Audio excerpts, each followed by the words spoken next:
এটা সত্য। হুজুর মানবে কি মানবে না জানি না, কিন্তু একটা কাহিনী দিয়ে, আমি ওকে চিনি। আমাদের এক নব মুসলিম ছিল, ইংলিশ, সাদা চামড়ার, তো নব মুসলমান।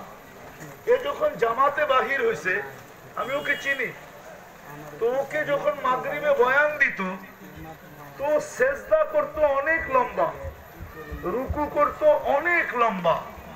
ওর 2 রাকাত পড়তে পড়তে 10-15 মিনিট লেগে যেত। তো মাগরিবের পরে মানুষ 2-4-10 মিনিট অপেক্ষা করে চলে যেত।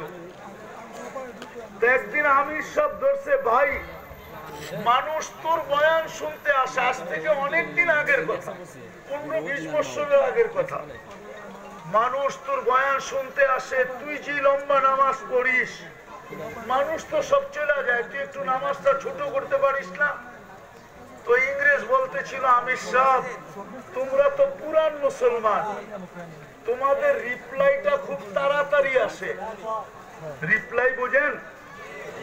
রুকু কবুল হইলো, সেজদা কবুল হইলো, রিপ্লাইটা খুব তাড়াতাড়ি আসে।